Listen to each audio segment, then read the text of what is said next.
I know I chose a few years ago to switch to a pescatarian diet. Oh, so yeah, that's one of my favorites. How's that one treating you?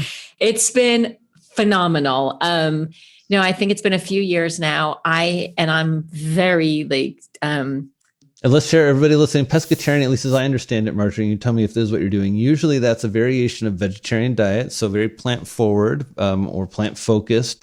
Usually some eggs and dairy, but no meat or chicken, but fish.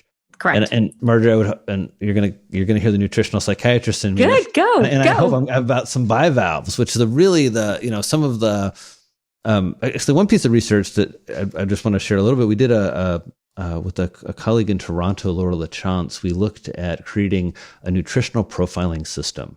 A lot of people have seen these. There's a way of kind of summing up the data around foods. People have seen them if you shopped like in Whole Foods. There's an ANDI number sometimes, which is the aggregate nutrient density index. Kale, by the way, is 1,000 on that scale, right? So it kind of ranks foods on a numerical scale. So we created the antidepressant food scale. And Dr. LaChance and I looked at what are the nutrients most related to clinical depression. And we found in the scientific literature that there were really 12 that stood out. And then just asked a really kind of simple question, like what foods have the most of those 12 nutrients per calorie? Not that these are the only foods you should eat. There are lots of foods, that are my favorite brain foods that aren't on this list, but it was just an interesting way to it's actually the first nutrient profiling system that had looked at brain health.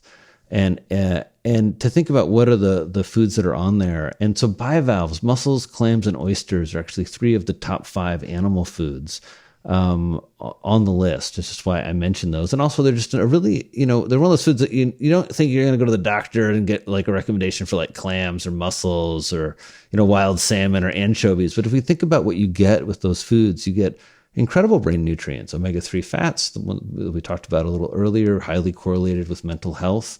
Not so clear supplements help, but pretty clear that seafood consumption helps. You get lots of vitamin B12, a complete protein, selenium, iodine.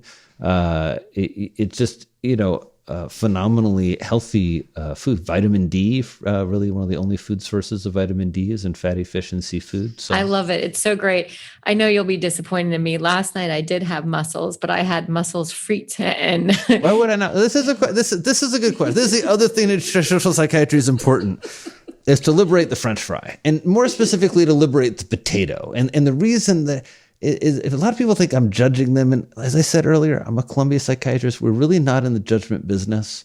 We're really here to help people. So I don't know why you feel guilty about French fries, especially when you're eating them with such a nutritional powerhouse. The potato itself, now the French fry is probably not the best form to eat it in, but the potato itself is a wonderful, wonderful source of potassium, a little bit of iodine in there, vitamin C. There's a lot of nutrients in a potato.